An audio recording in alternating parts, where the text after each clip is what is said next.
मैंने सुना था कि कुछ लोग इतिहास बनाते हैं, लेकिन ये कहानी उस इंसान की है जो इतिहास में कहीं लिखा नहीं गया, बस अधूरी डायरी में जिंदा है।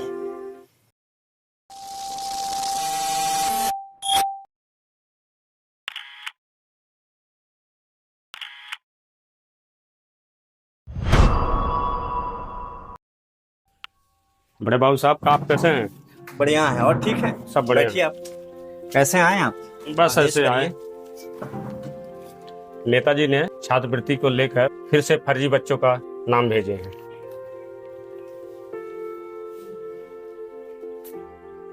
ये क्या मास्टर साहब, इसमें तो अपने स्कूल के एक भी बच्चों का नाम नहीं। जी सारे के सारे नाम फर्जी। ये गलत काम मुझसे कदापि नहीं हो पाएगा।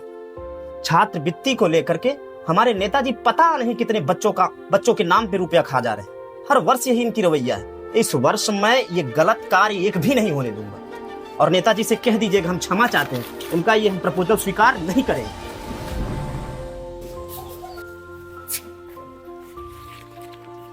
सुप्रसाद जी बैठ जाइए, आप गुस्सा ना होइए।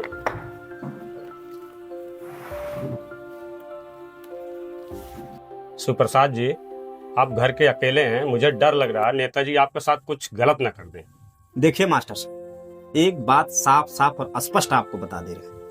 मैं मरना पसंद करूंगा, लेकिन गरीबों के साथ, गरीबों का जो बच्चों का हक है, उसे मैं किसी और को खाने नहीं दूंगा। साफ साफ स्पष्ट बता दे रहा हूं। फिर से आप नेताजी से कह दीजिएगा, इस बार उनका ये घोटाले वाला मामला चलने नहीं पाएगा। जिन बच्चों की इसकी आवश्यकता है उसी को लिया जाएगा।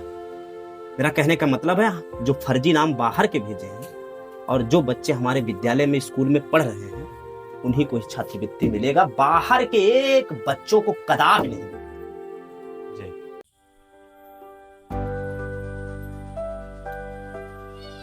सुनिए पापा, बोलो बेटा। मेरे फॉर्म भरने की अंतिम तारीख आ गई है। अगर फॉर्म नहीं भरा तो मेरे मनपसंद के कॉलेज में मेरा एडमिशन नहीं हो पाएगा। सुनो मेरे लाल, अभी आपका बाप जिंदा है। जिस कॉलेज में चाहोगे उस कॉलेज में एडमिशन होगा। जितना रुपया लगेगा मैं सब लगाऊंगा लाल, चाहे जहां से लगाऊंगा। परेशान भले हूँ, गरीब भले हूँ, लेकिन आपके पढ़ाई के लिए मैं दूर दूर बिक जाऊंगा, लेकिन आपको अच्छे कॉलेज में जरूर पढ़ाऊंगा मेरे लाल, जरूर पढ़ाऊंगा।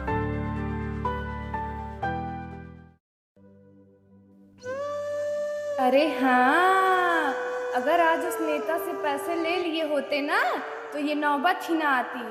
और सुनिए, अगर आपका ऐसा ही चलता रहा ना तो एक दिन हम भूखे मरेंगे, भूखे। और सुन लीजिए, आपकी ईमानदारी ना मेरे बच्चे की भविष्य खत्म कर देगी।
नमस्कार सुप्रसाद बाबू।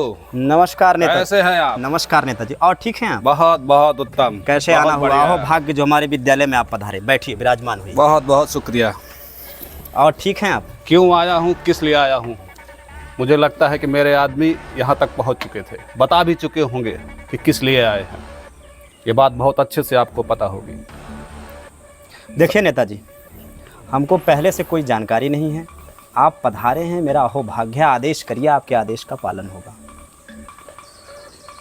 आदेश समझिए या निर्देश समझिए, चाहे रिक्वेस्ट समझिए, जो भी आपको समझना है समझिए, बस मेरा काम होना चाहिए। सुना है आपका लड़का पढ़ने में बहुत तेज है, अच्छे कॉलेज में एडमिशन लेना चाहता है, लेकिन इस सरकारी पैसे से आप अपने बच्चों का एडमिशन नहीं करा पाएंगे। ईमानदारी से सिर्फ घर की रोटी चलती है, जिंदगी नहीं। ये रहे कुछ पैसे और चेक, आप अपने अनुसार इसको भर लीजिएगा। काम मेरा होना चाहिए, काम नहीं हुआ तो मेरे बारे में आपको बहुत अच्छे से पता ही होगा।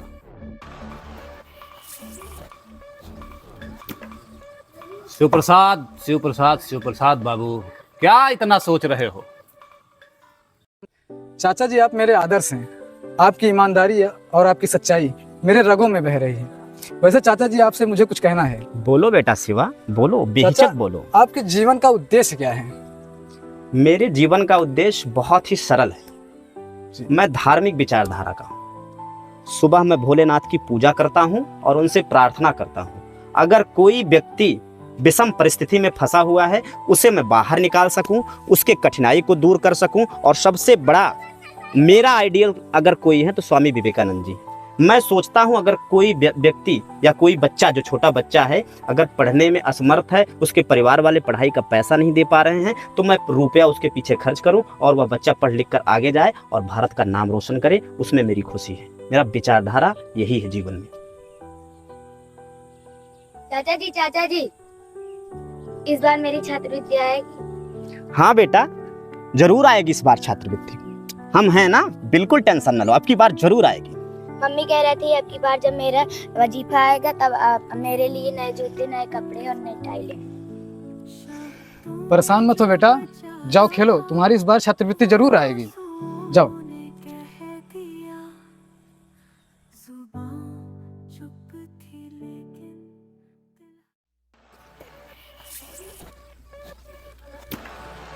शिवप्रसाद, शिवप्रसाद, शिवप्रसाद बाबू, क्या इतना सोच रहे हो? पैसे में बहुत ताकत होती है, बिना पैसे की जिंदगी नहीं चलती है। ये रहे पैसे। निखिल, कागज लाओ। ये रहे पैसे और ये रहे कागज, सिग्नेचर मारो बाबू।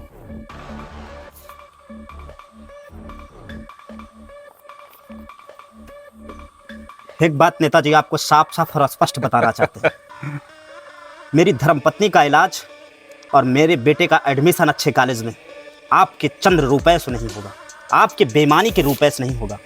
मेरे बेटे की पढ़ाई और मेरी धर्मपत्नी का इलाज मेरी सरकारी जो इनकम है, मेरी कमाई है, उससे होगा। हम क्षमा चाहते हैं और एक बार आपको साफ साफ स्पष्ट बता दे रहे हैं, शीघ्र मेरे कॉलेज कैंपस को आप छोड़ दीजिए, नहीं तो अभी प्रशासन बुलाकर घसीटते हुए कैंपस से बाहर करूंगा और जेल भेज दूंगा।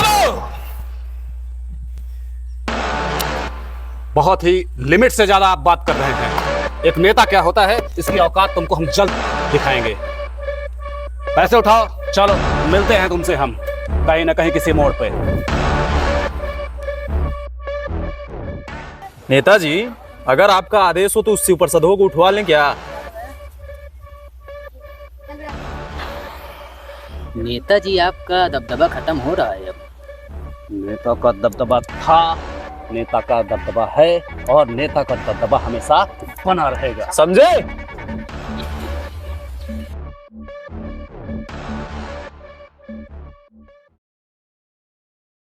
बेटा, मैं जानता हूं कि अगर मैं चाहता तो नेता से पैसे लेकर तुम्हारी अच्छी पढ़ाई में लगा लेता, लेकिन मैं मजबूर हूं बेटा। मैंने कोई गुनाह नहीं किया, बस चुप रहना छोड़ दिया।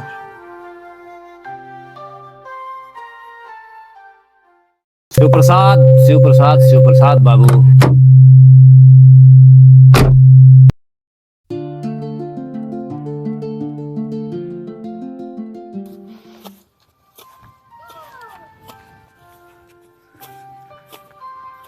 सुनो बेटा, कहाँ जा रहे हो?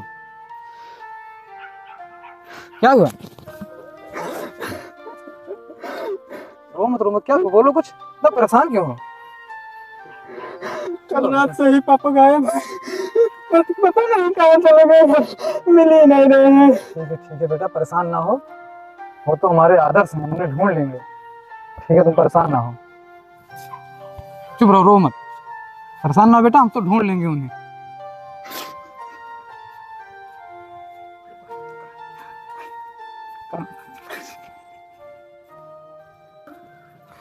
मेरे दोस्तों, माताओं और बहनों, पिता तुल्य बुजुर्गों, आप सबको सादर प्रणाम। आप लोगों को यहाँ इकट्ठा करने का मेरा सिर्फ एक ही उद्देश्य है। आप लोग हमारे आदर्श शिव प्रसाद जी को तो जानते ही हैं। वो कोई नेता नहीं थे, ना ही कोई भगवान थे। वो एक साधारण व्यक्ति थे और साथ ही साथ एक पिता थे। और हो ना हो, शिव प्रसाद जी के गायब होने में कहीं ना कहीं हमारा और आपका ही योगदान है, क्योंकि एक भ्रष्ट नेता को हमने ही वोट देकर उसे कुर्सी पे बिठाया। अब वो हमारे ही गांव के बच्चों को छात्रवृत्ति के लाभ से वंचित करना चाहता था, जो कि हमारे शिव प्रसाद जी को कतई बर्दाश्त नहीं था। और उन्होंने साइन करने के लिए साफ साफ मना कर दिया। ये मैं नहीं, ये उन्हीं के हाथों लिखी गई ये अधूरी डायरी ये गवाही दे रही है। ये अधूरी डायरी गवाही दे रही है। कल चुनाव है। मेरे गांव के लोगों, मेरी माताओं, मेरे बहनों, आप लोगों से हाथ जोड़कर निवेदन है कि उस भ्रष्ट नेता का क्या करना है ये आप लोगों को तय करना है, क्योंकि मेरे आदर्श शिव प्रसाद जी, उनको न्याय और एक बेटे के सर पे पिता का छाया अब आप ही लौटा सकते हैं। बस इसी के साथ मैं अपना शब्द यहीं खत्म करता हूं। बहुत बहुत धन्यवाद। लगातार 3 पंचवर्षीय से जीत रहे नेता रामविलास इस बार 250 वोटों से चुनाव हार गए।